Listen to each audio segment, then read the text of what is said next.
Já imaginou como uma pequena cidade na Itália se tornou o maior império que o mundo já viu? Hoje vamos embarcar numa viagem épica pela história completa do Império Romano, desde sua fundação mítica até sua queda espetacular. Prepare-se, porque essa é uma história de poder, ambição e legado. Tudo começa com uma lenda. Rômulo e Remo, dois irmãos criados por uma loba, que em 773 a.C. fundaram uma cidade nas margens do rio Tibre. Essa cidade era Roma. Nos primeiros séculos, Roma foi uma monarquia, governada por 7 reis, mas os romanos cansaram-se dos reis e, em 509 a.C., expulsaram o último monarca, estabelecendo a República Romana. A República foi um período de enorme expansão. Com um exército disciplinado e inovador, as legiões romanas conquistaram a Península Itálica. Mas o grande desafio veio do outro lado do Mediterrâneo, Cartago. As 3 guerras púnicas foram conflitos titânicos. Quem não ouviu falar de Aníbal, o general cartaginês que atravessou os Alpes com elefantes para aterrorizar Roma? No final, Roma prevaleceu, destruiu Cartago e se tornou a senhora do Mediterrâneo. Mas as conquistas trouxeram problemas. A República começou a rachar por dentro. Generais como Mário e Sila lutaram pelo poder em guerras civis sangrentas. A desigualdade social aumentou, com os ricos ficando mais ricos e os pobres mais pobres. A tensão era palpável, e o cenário estava pronto para a ascensão de um homem que mudaria tudo. Seu nome era Júlio César, um general brilhante, um político astuto e um orador carismático. Ele conquistou a Gália, hoje a França, e sua popularidade se tornou uma ameaça para o Senado. O Senado ordenou que ele dissolvesse seu exército, mas César fez o impensável. Cruzou o rio Rubicão com suas legiões, um ato de guerra civil. A famosa frase "Alea jacta est", a sorte está lançada, marcou esse momento. César venceu a guerra civil e se declarou ditador perpétuo, mas seu poder absoluto durou pouco. Em 44 a.C., ele foi assassinado em pleno Senado, numa conspiração que acreditava estar salvando a República. A morte de César, no entanto, não salvou a República. Pelo contrário, mergulhou Roma em mais uma onda de caos e guerra civil. Dessa vez, os protagonistas eram Marco Antônio, o leal general de César, e Otaviano, seu jovem sobrinho, neto e herdeiro. A batalha final aconteceu no Egito, onde Marco Antônio e sua amante, a rainha Cleópatra, foram derrotados. Com a vitória, Otaviano consolidou todo o poder. Em 27 a.C., Otaviano recebeu do Senado o título de Augusto, que significa o Venerável. Esse evento marca oficialmente o fim da República e o início do Império Romano. Augusto foi um governante genial. Ele não se declarou rei, mas sim princeps, o primeiro cidadão.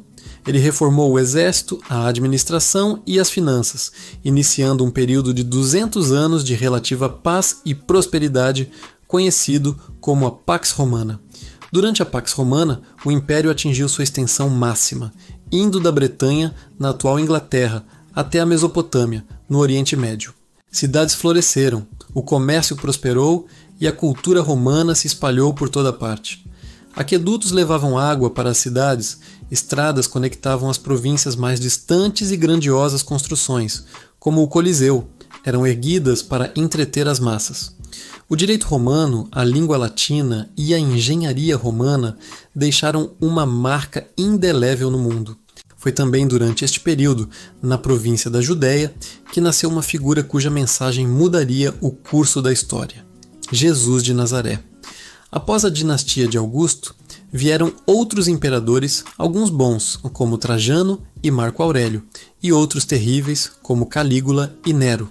O império enfrentava constantes ameaças nas suas fronteiras, especialmente dos povos germânicos no norte e do Império Parta, e depois Sassânida, no leste. No século III, o império mergulhou numa profunda crise. Foi um período de instabilidade política, com dezenas de imperadores sendo assassinados ou depostos em poucos anos. A economia estava em frangalhos, a inflação disparou e as invasões bárbaras se tornaram mais frequentes e destrutivas. O império parecia à beira do colapso. A recuperação veio com os imperadores Diocleciano e Constantino. Diocleciano percebendo que o império era grande demais para ser governado por um só homem, dividiu o poder, criando a tetrarquia. Constantino reunificou o império, mas tomou duas decisões que mudariam o mundo para sempre. Primeiro, ele fundou uma nova capital no leste, Constantinopla, a futura Istambul. Segundo, ele se converteu ao cristianismo e, com o Edito de Milão, pôs fim à perseguição dos cristãos, que logo se tornaria a religião oficial do império. Apesar das reformas, a pressão sobre o Império Romano do Ocidente continuou a aumentar. No século V, ondas de invasões de povos como os visigodos, vândalos e, especialmente, os hunos liderados por Átila devastaram as províncias ocidentais. Roma foi saqueada 2 vezes, um choque profundo para o mundo da época. A autoridade imperial se desintegrou. Finalmente, em 476 d.C., o último imperador romano do Ocidente, um jovem chamado Rômulo Augustulo, foi deposto por Odoacro, um chefe germânico. Essa data é tradicionalmente usada para marcar a queda do Império Romano do Ocidente e o início da Idade Média na Europa. Mas a história de Roma não termina aí. O Império Romano do Oriente, com sua capital em Constantinopla, sobreviveu.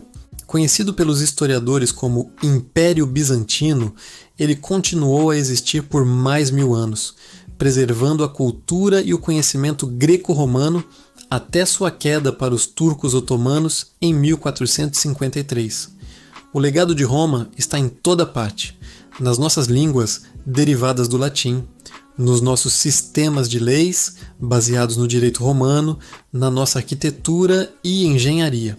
A história de Roma é uma lição sobre como a ambição pode construir um império, mas também sobre como a corrupção, a desigualdade e as divisões internas podem destruí-lo.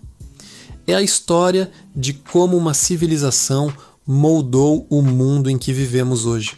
Obrigado por assistir a esta jornada pela incrível história de Roma. Se você gostou, não se esqueça de deixar seu like, se inscrever no canal e ativar o sininho para não perder os próximos vídeos. Até a próxima!